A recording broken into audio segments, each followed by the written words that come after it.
Mic check, test 1, 2.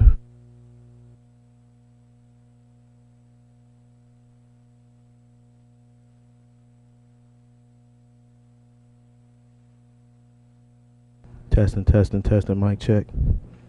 Test, mic check. Test 1, 2, mic check.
The committee will come to order.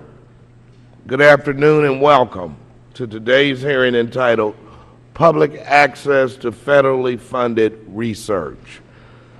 Without objection, the chair and ranking minority member will have 5 minutes to make opening statements, followed by opening statements not to exceed 3 minutes by any other member who seeks recognition. And without objection, members and witnesses may have 5 legislative days to submit a written statement or extraneous materials for the record. The purpose of today's hearing is to examine the current state of public access to federally funded research and to discuss the potential implications of increased access. Every year, the federal government, using taxpayer dollars, funds tens of billions of dollars in basic and applied research. Most of the funding is concentrated within 11 federal departments and/or agencies. So while this is not a legislative hearing attached to any particular bill, there has been much interest, deservedly so, surrounding this topic on both sides of the issue. How much access should the public have to federally funded research? How would increased access affect grantees, researchers, and scholars? To that end, I determined that the subcommittee should allow an atmosphere for dialogue and discussion of public access to federally funded research. It is relevant, current, and within the purview of this subcommittee. So today we will hear testimony from stakeholders in the areas of publishing, science research, education, and patient advocacy. This hearing will also examine the operational processes utilized by the National Institutes of Health in its open access program, including but not limited to the submission process, data usage, embargo time period, and compliance information.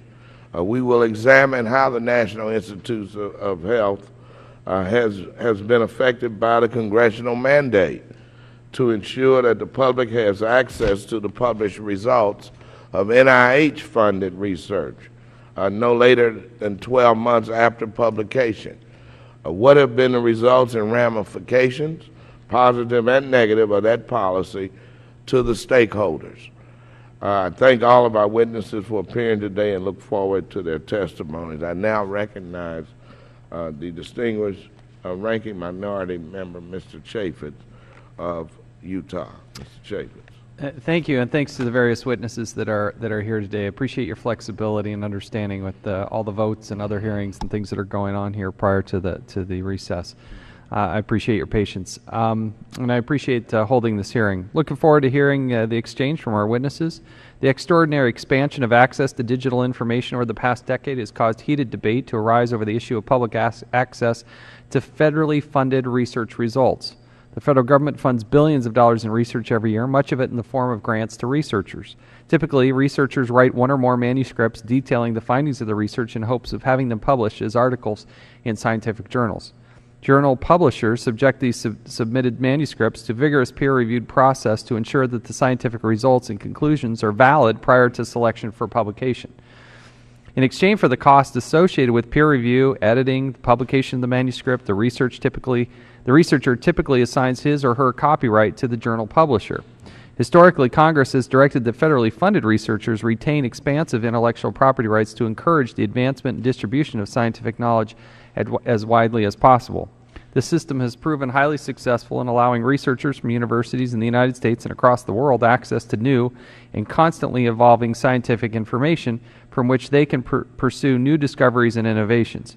There are now more than 25,000 peer-reviewed journals worldwide, produced by more than 2,000 publishers, ranging from the well-known, such as Nature or the New England Journal of Medicine, to one of my own personal favorites, and I know something that all good Americans subscribe to, the Journal on Matrix Analysis and Applications, which publishes articles of interest to the numerical linear algebra community.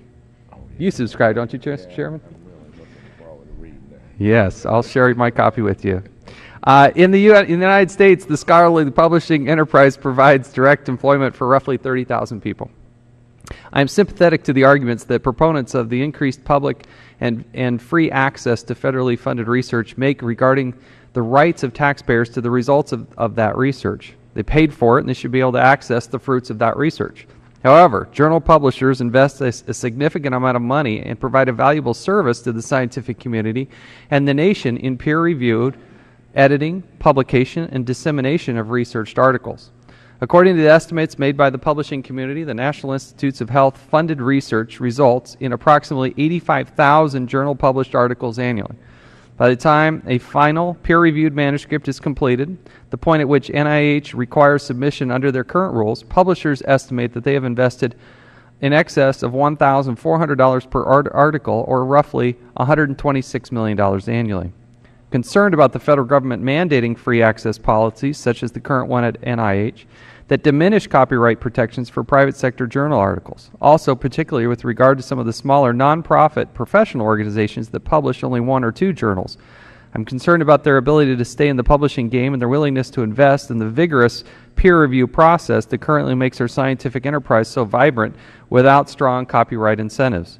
One thing I hope we all keep in mind, there are many alternatives to the type of policy currently employed at the National Institutes of Health, and which H.R. 5037, which has been referred to the subcommittee, would expand to other federal research funding agencies. These alternative policies would strike an appropriate balance between the taxpayer access to the results of federally funded research and the copyright incentives and protections of the publishers. For example, in the 2007 America Competes Act, Congress directed the National Science Foundation to develop a system whereby research reports, including a readily accessible summary of the outcomes of the NSF-sponsored research, are disseminated instead of copyrighted materials for the publishers. Again, it is a complex issue. There are a variety of directions in which we can go, and thus I think the hearing is very appropriate. Look forward to hearing from all of the witnesses today. Appreciate your preparation, and I assure you, given the schedule and whatnot, all of the information will be properly reviewed. Again, thank you, Mr. Chairman. I yield back. Thank you, Mr. Chaffetz. If there are no more opening statements, I will now introduce our first panel. And on this panel, we will hear from Mr. Alan Adler. Mr. Adler is the Vice President of Legal and Government Affairs with the Association of American Publishers. Welcome. Our next witness will be Dr. Stephen Breckler. Dr. Breckler is a graduate of the University of California at San Diego and received his master's and PhD from Ohio State University. He is the author of numerous publications and articles in the area of psychology. He has served as an assistant professor at Johns Hopkins and as a program director at the National Science Foundation. He is currently the executive director at the American Psychology Association. Thank you for being here. And our third witness will be Professor Ralph Oman. Mr. Oman teaches copyright law at the George Washington University Law School. He also serves as a fellow on the faculty of the law school's Creative and Innovative Economy Center. Mr. Oman served as Chief Counsel for the U.S. Senate Judiciary Subcommittee on Patents, Copyrights, and Trademarks. He is a graduate of Hamilton College and Georgetown University Law Center. I want to welcome all of you for being here today. It is the policy of the subcommittee to swear in all witnesses before they testify. Would you all please stand and raise your right hand? Do you solemnly swear to tell the truth, the whole truth, and nothing but the truth? Thank you. You may be seated, and let the record reflect that the witnesses answered in the affirmative. Each witness will have 5 minutes to make opening statements, and your complete written testimony will be included in the hearing record. The lighting system in front of you will indicate how much time you have left. And when it turns red, we would like for you to cease and desist. Mr. Adler, you may begin. Thank you, Mr. Chairman, members of the subcommittee. Thank you for inviting me to participate in this hearing on behalf of the Association of American Publishers, the principal trade association of the U.S. book publishing industry, whose for-profit and nonprofit members publish books, journals, and other literary works in every field of human interest, both in print and digital formats. Relevant to today's hearing, AAP's membership includes some 50 for-profit companies and nonprofit organizations that publish scientific, technical, and medical journals in both print and digital formats. Because I've submitted a written statement for the record, let me just briefly identify a few key points. First, as we discuss federally funded research, you'll hear references to peer-reviewed journal articles and scholarly publications, as well as characterizations of those items as the results or products of federally funded research. Such characterizations, however, are not accurate, and they are particularly misleading in the context of today's discussion. And it's critical that you keep in mind the distinction between federally funded research and the private sector journal articles that are written by the funded researchers to report and document that research. The peer-reviewed articles published in scholarly journals are not themselves funded research, nor are they deliverables required under the terms of the funding grant, as are, for example, the annual progress reports that the research grantee is typically required to submit to the funding agency. Instead, they are separate reports on the funded research written with the express intention of publication in relevant peer-reviewed journals to describe and explain the process, findings, and significance of the funded research that has been conducted by the authoring researcher. These are prepared for publication and ultimately published by peer-reviewed journals without funding from the government. Second, the articles that are published in peer-reviewed journals are ultimately collaborative products of the researcher and the journal publisher, which devotes a substantial amount of its editorial and other publishing resources to ensuring that the final published version of the researcher's account is accurate and that its significance is understood within the context of other research in the same field or related fields. Journal publishers invest hundreds of millions of dollars in peer review, editing, and publishing processes, including for sophisticated communications technologies and electronic resources, support personnel, and many part and full-time editors. Publishers manage all stages of the peer review process from the time a journal publisher receives a new manuscript until the final version is accepted for publication as a journal article. Each manuscript undergoes rigorous review by editors and technical experts prior to publication in a resource-intensive process that helps ensure the quality and integrity of these published accounts of scientific research. Government mandates like the NIH Public Access Policy, which requires free online access to the author's final peer-reviewed manuscript after acceptance for journal publication, expropriate, or in simpler terms, take without consideration the substantial investments that the publisher makes in providing added value to the researcher's original manuscript. And by doing so, they substantially weaken an area of our economy where the United States has a distinct comparative advantage over its competitors in global markets. Science and technology publishers based in North America account for some 45% of all peer-reviewed scientific research papers published annually worldwide. For many U.S. journal publishers, over 50% of their revenues come from subscriptions delivered outside U.S. borders. But through mandates like the NIH policy, the government intervenes to become the de facto publisher of the articles and compete directly with the journal publisher in making them available for public access and distribution. Even worse, this unwarranted competition from the government can lead to further harm to the publishers by facilitating digital piracy, as we've discovered with respect to evidence showing that companies in China are reselling and distributing these journal articles as downloaded from NIH's PubMed Central database without authorization from the publisher. While some may think such piracy is not the government's fault, the simple reality is that in today's digitally networked world, the government cannot presume to make these copyrighted works freely available online to the U.S. taxpayer without also giving them away free to the rest of the world, including competing national governments, public and private institutions, corporations, and yes, pirates, all of whom, with the exception of the pirates, would otherwise probably acquire these works from the journal publisher by subscription. If someone can get these articles for free on a government website, why would they pay to subscribe to journals?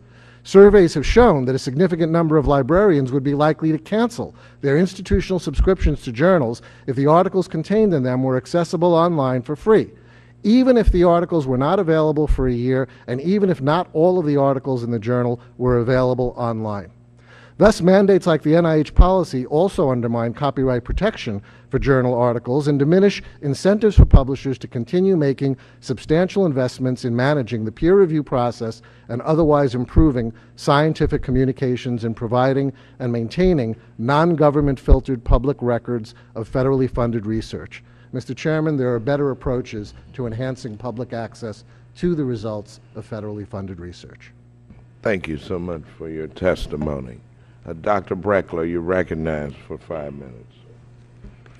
Mr. Chairman, members of the subcommittee, I'm Dr. Steve Breckler, Executive Director for Science at the American Psychological Association. APA is the largest scientific and professional organization of psychologists in the United States. We're the world's largest association of psychologists with over 150,000 researchers, educators, clinicians, consultants, and students as members. APA is also the largest publisher of behavioral science research, with 56 of the premier scholarly journals in the field of psychology. The mission of APA is to advance the creation, communication, and application of psychological knowledge to benefit society and to improve people's lives. APA strongly supports the goal of public access to federally funded research. What is not clear, however, is the best way to accomplish the goal. The methods implemented to date, and the ones currently under most active consideration, do not necessarily represent the best possible methods. In fact, some carry substantial risk of harming scientific scholarship and actually impeding our ability to accomplish the ultimate goal of enhancing public access to federally funded research. As a citizen and as a scientist, I take enormous pride in American science. I think we all do. We are the stewards of the world's strongest and most vibrant system of scientific research and scholarship. The last thing that any of us wants to do is to harm or otherwise weaken American science. Our nation's most serious investments in science began over 60 years ago. It was recognized then that the federal government was in the best position to provide the financial resources to support science and research in this country. And it was also recognized then that the private sector and the nonprofit scholarly societies were in the best position to manage the publication and dissemination of research results in this country. The federal government did not want to get into the scholarly publishing business, nor did society demand it. Indeed, it has always been the opposite of maintaining a separation between the government and the final production of scholarship, of protecting academic freedom and allowing scholars in this country to do their work without government interference.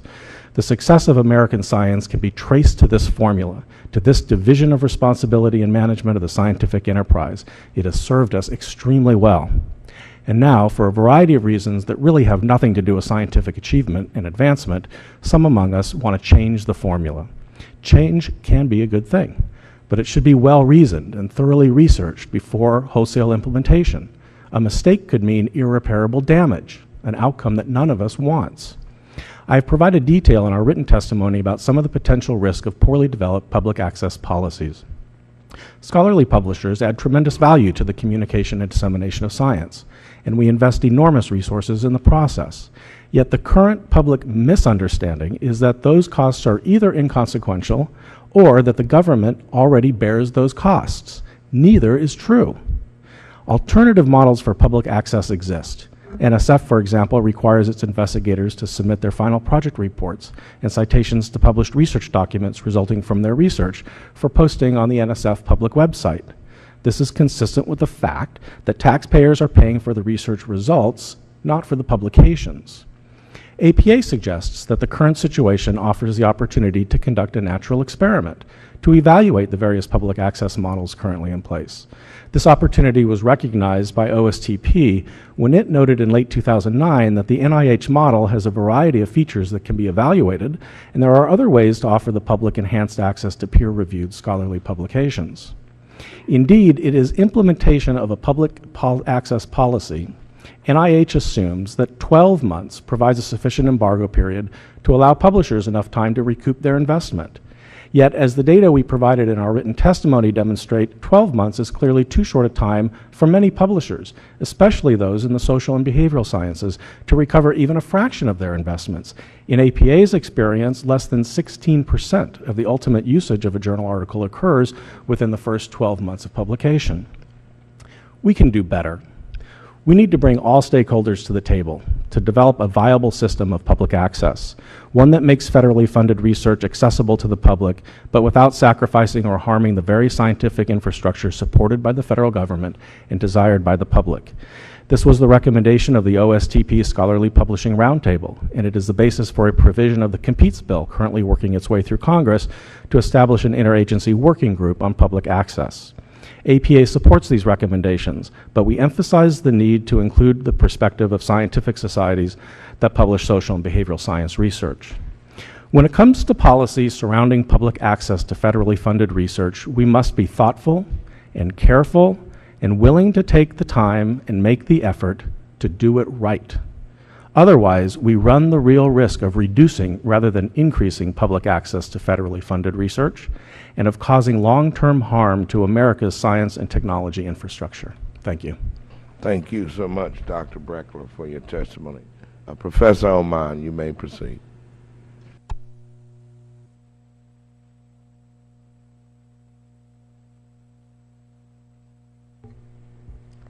It's a great honor to be here today. Mr. Chairman, I'm not necessarily a stakeholder here. I am appearing as the former Register of Copyrights of the United States, and I, as always, represent the public interest. I don't represent any of the parties, but like an old fire horse, I hear the bells ring, and I'm off and running to protect the U.S. copyright system. I'm concerned that the new public access proposals that we have before us will in fact weaken the commercial market for scientific, technical, and medical journals. If the publishers of these journals eventually get out of business because they can't make it pay, we will lose a very valuable tool for scientific advance. If sales plummet, how could the publishers continue to publish? And I suppose that is the issue that we have to answer today, whether or not that dire prediction will in fact come true. I urge Congress to develop a public access policy that respects the spirit of the copyright law. The Patent and Copyright Clause of the Constitution urges Congress, quote, to promote the progress of science and the useful arts, unquote, summarizing the rest of the provision by giving authors and publishers an exclusive right in their writings. With that powerful incentive direct from the Constitution to commercialize their journals, the publishers will reach as broad an audience as possible for these important publications. The tension between authors and inventors who benefit from government research grants on the one hand, and the advocates of government ownership of the fruits of that research on the other, has been with us for a long time. I worked on the Bayh-Dole legislation back in 1980 for my old boss, Senator Mathias of Maryland. In that debate over patent policy in 1980, Senator Russell Long of Louisiana argued that any patents developed with government research funds should be owned by the government. In his inimitable style, he thundered, "We paid for it, we own it." Senator Bayh and Senator Dole reasoned that the taxpayers would get a far greater return on investment if we instead facilitated private sector ownership and commercialization of these patents, putting the inventions to work for the American people, creating jobs, and helping American competitiveness. They won that argument, and the Small Business and University Patent Procedure Act has given American innovation a big boost around the world. The same policy arguments apply here, Mr. Chairman. For all the reasons mentioned by Mr. Adler and Dr. Breckler, I do not think that the government should get deeply involved in scholarly publishing. It is a bad fit for a free enterprise economy with our tradition of free speech. With normal copyright protection, the private sector publishers will run the peer review process. They will select the articles. They will aggressively market those publications to corporations, to libraries, to research institutions. That's the American way. A broad, free public access policy is an unfortunate precedent for a country like the United States, whose great strength in foreign markets is intellectual property. I spent more than 8 years of my life as Registrar of Copyrights, fighting to protect American authors and publishers from foreign pirates. And I find it a little strange today that Congress may now decide to give away some of that intellectual property free of charge. The pirates must feel vindicated. There's a huge foreign commercial market for these publications, and a free access policy would cost the United States millions of dollars that we now get from rich foreign governments and large foreign corporations. As Senator Mathias, my old boss, once said, talk about Uncle Sap. It's like standing on the coastline and shoveling buckets of greenbacks into the ocean. We are the only country, as far as I know, to have such a give-it-away-for-nothing policy. I hope Congress will give the evolving digital marketplace a chance to come to grips with the new online technologies without undercutting the incentives that publishers have relied on for 200 years. We all have compassion for the parent of a sick child with a rare disease, wanting to have quick and easy access to articles explaining the latest state-of-the-art therapies. Let's solve that problem of patient access without doing damage to the incentives provided by copyright. Let's all sit down and reason together and figure out how to get the job done. Thank you very much, Mr. Chairman. Thank you, Professor Omar. And we will now move to the question period for members and proceed under the 5-minute rule. We will begin with Mr. Chaffetz for 5 minutes. Thank you, Mr. Chairman. I appreciate it. One of the things we're looking at is H.R. 5037, and one of the things that would happen under that piece of legislation is that it would shorten the time, the embargo time, from 12 months to 6 months. Can you give me a sense of the impact that you would see by moving from 12 months to 6 months? And I'll give you a brief time, but I've only got 5 minutes, so I got to go swiftly. We'll start maybe with Mr. Adler. Well, Congressman, the fact of the matter is, as we've argued all along, there is no one-size-fits-all embargo period that will make sense in journal publishing across the diverse economic models that exist for publishers. What might work with respect to a large commercial publisher doesn't necessarily work with a not-for-profit society publisher or a patient advocacy organization which publishes a journal not so much in the same way that a large commercial publisher would, looking for profits, but simply to help generate additional funds to support some of its other patient advocacy activities. So the situation here is that if you have a journal that publishes on a schedule that's quarterly, annually, as opposed to one that publishes once every month, the idea that an embargo of 6 months is going to work adequately for all of them simply makes no economic sense. That's correct. And in the case of social and behavioral science, where the shelf life of new articles is actually quite long, much longer than in other fields of science, we've suggested on the basis of our data that 12 months is too short. 6 months would probably be devastating. It would hurt the circulation of the journal articles, and it would also create a perverse sort of unfair advantage for federally funded research. We pride ourselves at APA Journals in publishing a substantial number of articles that are not funded by the federal government. It's a wonderful thing. It encourages scholarship and it increases productivity. But if you put journal articles out there for free in 6 months, it creates a disincentive for people to purchase the journals, and it drives down the ability for non-funded investigators to get their work published and to be seen. Professor Oman? The incentives to publication are weakened considerably by the 12-month publication requirement. 6 months would effectively destroy the market for those journals, in my opinion. You know, one of the more compelling arguments for increased public access are these patient groups, and you touched on it at the end of your testimony, Professor.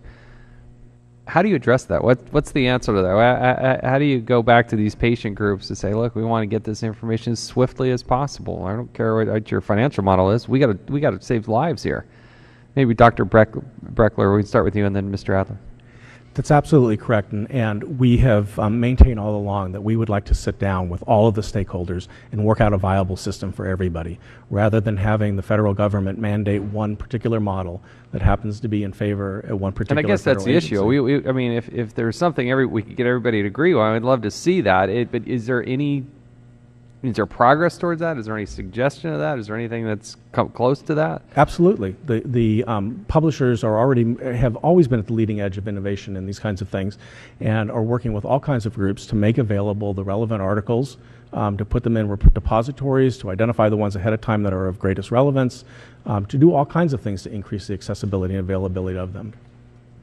Mr. Adler? That's correct, Congressman, that publishers have been working with patient advocacy organizations in the past few years, for example, to create something called Patient Inform, which is an online service that provides patients and their caregivers access to some of the most up-to-date, reliable research about the diagnosis and treatment of specific diseases, and does so at no cost to them. Patient Inform also helps to interpret the research and provides access to additional, more easily comprehended materials that help explain diagnosis and treatment. At the same time, many publishers individually have their own programs for providing access to patient, including walk-in clauses, as they're called, in their licenses that enable libraries that subscribe to their journals to give any member of the public free electronic on-site access to those journal articles. Okay. Thank you all. I appreciate it. Thank you, Mr. Chairman. And yield back. Thank you. I now recognize the gentlewoman from California, Ms. Chu, 5 minutes. Thank you, Mr. Chair. Dr. Oman, in your testimony, you wondered if the government will commandeer the rights of creators of pre-existing materials that submitted articles may contain. I have 3 questions about that. First, how often do articles contain materials that the researcher does not already own? And secondly, do publishers always clear these rights for the author? And thirdly, why would publishers not continue to provide this service under an open access policy? I think they would continue to provide those services if they were still in business and could make a go of it commercially. The danger is, of course, that they won't remain in business and they won't be available to provide those valuable services in polishing and shaping and preparing the article for public dissemination. I probably should defer to the publishers on that point, but it's my view that that the system that we have now in terms of giving copyrights to the authors, to the publishers, is the best way of encouraging the dissemination of this material and having those valuable services added on to the raw manuscript that is produced by the government-funded researcher. If I can respond also, yes. I'm not in the publishing end of APA, but I do know enough about how things work. That's an example of the kind of value added to scientific publications, to check those things and to give credit where credit is due. It takes time, it takes staff, it takes work to do that, it takes money to do that and to do it well. And it's just another example of the many, many things that consume resources to bring to the market high-quality scientific publications.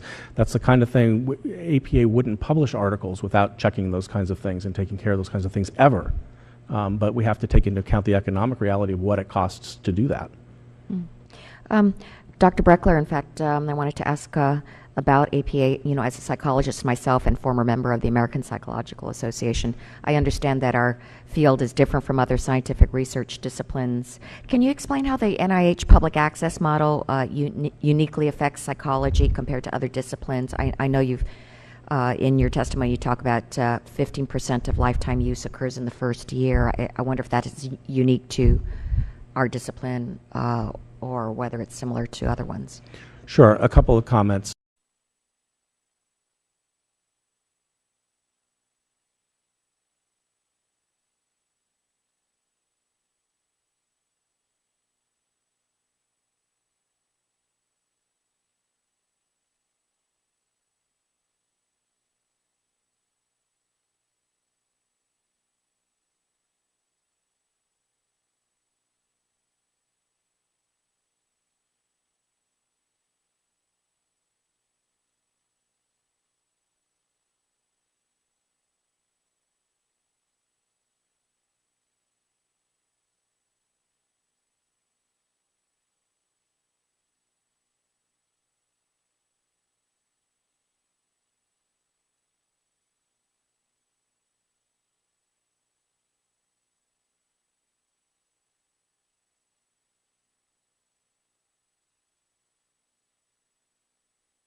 Mic check, test 1, 2.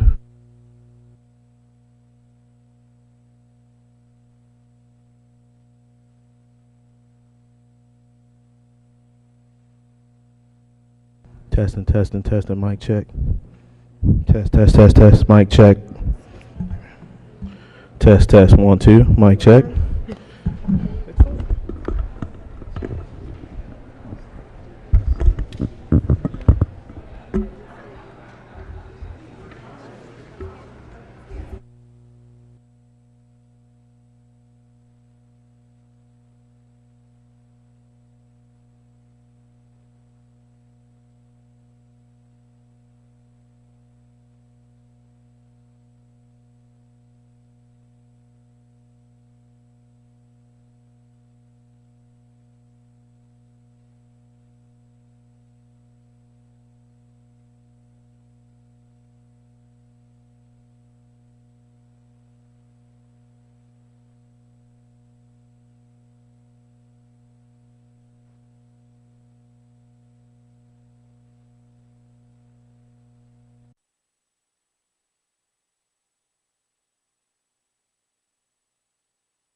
Come on.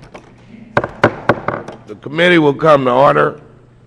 Good afternoon and welcome to today's hearing entitled Public Access to Federally Funded Research. Without objection, the chair and ranking minority member will have 5 minutes to make opening statements, followed by opening statements not to exceed 3 minutes by any other member who seeks recognition. And without objection, members and witnesses may have 5 legislative days to submit a written statement or extraneous materials for the record.